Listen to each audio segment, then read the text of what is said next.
चलिए चलते हैं विस्तार में और बात करते हैं अपनी पहली खास रिपोर्ट की। हमारी पहली खास रिपोर्ट है देश में हिंदू और विदेश में मुस्लिम।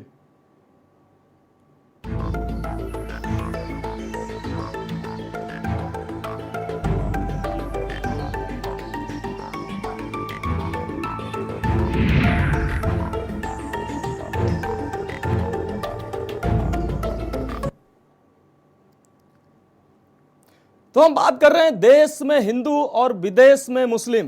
दरअसल कांग्रेस नेता राहुल गांधी ने वॉशिंगटन डीसी के नेशनल प्रेस क्लब में पूछे गए एक सवाल के जवाब में कहा कि मुस्लिम लीग पूरी तरह से सेकुलर पार्टी है, जिसको लेकर देश में हिंदू मुस्लिम के मुद्दे पर बहस छिड़ गई है। वहीं संघ प्रमुख मोहन भागवत ने नागपुर में एक कार्यक्रम को संबोधित करते हुए कहा कि शिवाजी महाराज का स्वराज ही हिंदू राष्ट्र है। देखिए इस पर हमारी स्पेशल रिपोर्ट।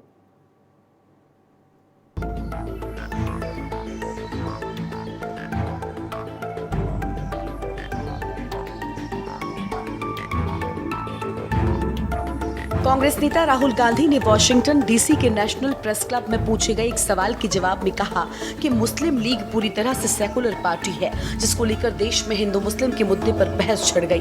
दरअसल राहुल गांधी से पूछा गया था कि क्या केरल में इंडियन यूनियन मुस्लिम लीग से कांग्रेस का गठबंधन धर्मनिरपेक्षता के खिलाफ नहीं है। इसके जवाब में राहुल ने कहा, मुस्लिम लीग के साथ धर्मनिरपेक्षता के खिलाफ जैसी कोई बात नहीं है। मुझे लगता है कि जिस व्यक्ति ने ये सवाल भेजा है उसने मुस्लिम लीग को ठीक से पढ़ा नहीं है। हालांकि उनसे यूक्रेन पर रूसी हमले में भारत के रुख को लेकर भी सवाल पूछा गया, जिस पर राहुल ने यूक्रेन रूस जंग में मोदी सरकार की नीति का समर्थन किया।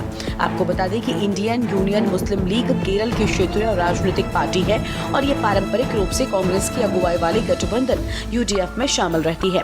तो वहीं राहुल गांधी ने अमेरिकी दौरे में जो कुछ कहा है उसे लेकर बीजेपी खफा है। बीजेपी राहुल गांधी पर आरोप लगा रही है कि वो विदेश में भारत को बदनाम कर रहे हैं। You talked about secularism and democracy while opposing the Hindu party BJP. However, Congress in Kerala has been in alliance with the Muslim party, Muslim League in Kerala, the state from which you were MP for more than the state you are the MP for more than 7 years. Muslim League is a completely secular party. Right. There's nothing non-secular about it. BJP Congress आमने सामने, मुस्लिम league को secular party बताने पर BJP का राहुल गांधी पर निशाना। BJP नेता अमित मालवीय ने साधा निशाना। कहा वायनाड में स्वीकार्य बने रहने के लिए राहुल की मजबूरी। मोदी सरनेम मानहानि मामले में सांसदी होने के पहले राहुल गांधी केरल की वायनाड से ही लोकसभा सांसद थे। मालवीय ने ट्वीट कर कहा, जिन्ना के मुस्लिम लीग धर्म के आधार पर भारत के विभाजन के लिए जिम्मेदार।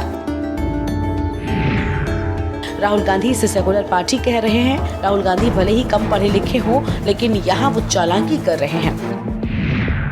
कांग्रेस नेता दिग्विजय सिंह बोले, राहुल गांधी ने जिस मुस्लिम लीग को सेकुलर बताया, हिंदू भी रहा है उसका अध्यक्ष। 2019 में मुख्यमंत्री योगी आदित्यनाथ ने भी ट्वीट कर कहा था, मुस्लिम लीग एक वायरस है, ऐसा वायरस जिससे कोई संक्रमित हो गया तो वो बच नहीं सकता।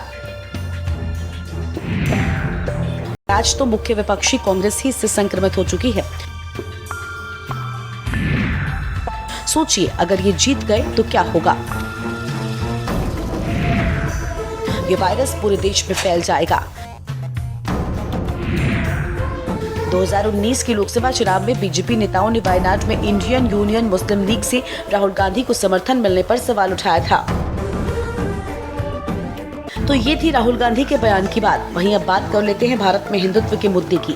बता दें कि संघ प्रमुख मोहन भागवत ने नागपुर में एक कार्यक्रम को संबोधित करते हुए कहा कि शिवाजी महाराज का स्वराज ही हिंदू राष्ट्र है। उन्होंने कहा, जैसे गर्मी में वर्षा की बौछारें सुखद लगती हैं, वैसे ही स्वतंत्रता के 75 साल बाद इस प्रकार सुखद भावनाओं का अनुभव हम जैसे कर रहे हैं, वैसे चिंतित करने वाला दृश्य भी हमें परिस्थिति में मिल रहा है। इसी समय देश में कितने जगह कितने प्रकार के कलह मचे हैं। भाषा, पंथ, संप्रदायों में मिलने वाली सहूलियतों के लिए विवाद, और केरल विवाद ही नहीं बल्कि इसका इस हद तक बढ़ना कि हम आपस में हिंसा करने लगे। अपने देश की सीमाओं पर, अपनी स्वतंत्रता पर बुरी नजर रखने वाले शत्रु बैठे हैं। उनको हम हमारा बल नहीं दिखा रहे, हम आपस में ही लड़ रहे हैं। वैसे स्वतंत्रता के 75 वर्ष के बाद इस प्रकार की और सुखद भावनाओं का अनुभव हम जैसा कर रहे हैं, वैसे चिंतित करने वाला दृश्य भी हमको परिस्थिति में मिल रहा है। इसी समय देश में कितने जगह कितने प्रकार के कलह मचे हैं। भाषा को लेकर विवाद, पंथ संप्रदायों को लेकर विवाद, मिलने वाली सहूलियतों के लिए विवाद, और विवाद नहीं केवल, तो इस हद तक उसका बढ़ना कि हम आपस में ही हिंसा करने लगे। अपने देश की सीमाओं पर, हमारी स्वतंत्रता पर बुरी नजर रखने वाले शत्रु बैठे हैं, उनको हम हमारा बल नहीं दिखा रहे, हम आपस में ही लड़ रहे हैं। और हमें भूल रहे हैं कि हम एक देश है, हम एक जन है। संघ प्रमुख ने कहा, पूरी दुनिया में इस्लाम का आक्रमण हुआ, स्पेन से मंगोलिया तक छा गया। धीरे धीरे वहां के लोग जागे, उन्होंने आक्रमणकारियों को परास्त किया, तो अपने कार्यक्षेत्र में इस्लाम सिकुड़ गया। सबने सब बदल दिया। अब विदेशी तो यहाँ से चले गए, लेकिन इस्लाम की पूजा कहाँ सुरक्षित चलती है? यही सुरक्षित चलती है। कितने शतक हुए ये सहजीवन चल रहा है। इसको न पहचानते हुए आपस के भेदों को ही बरकरार रखने वाली नीति चलाना, ऐसे करेंगे तो कैसा होगा? राजनीति चलती है, हमारा प्रजातंत्र है, अनेक दल, अनेक विचार रहेंगे, सत्ता के लिए स्पर्धा रहेगी, रहती है, ये पद्धति है। परंतु उसकी भी एक मर्यादा होती है। ये सारे देश के राजनीतिक दल है, एक दूसरे पर टीका टिप्पणी उनको करनी ही पड़ती है, करे, जितनी अधिक कर सकते करे, परंतु लोगों में विसंवाद उत्पन्न न हो, अपने देश के गौरव को कोई लांछन न लगे, आपस में लड़ाई झगड़ों को हवा न मिले, इतना विवेक तो रखना चाहिए, लेकिन नहीं दिखाई देता। ये सामान्य लोगों के समझ में आता है, वो इससे दुखी होते, वो बोलते नहीं है। दोष किसका, इसकी चर्चा करके व्यर्थ है। अपने देश की एकता, अखंडता, एकात्मता को कायम रखना, ये हम सबका प्रयास होना चाहिए। मोहन भागवत ने यहाँ ये भी कहा कि हम सभी को समझना होगा कि ये मातृभूमि हमारी है। ये भूलकर कि हमारी पूजाएं अलग अलग हैं, फिर भी समाज से नाते तो हम एक हैं। हमारे पूर्वज इस देश के पूर्वज हैं। इस वास्तविकता को हम क्यों स्वीकार नहीं कर पा रहे?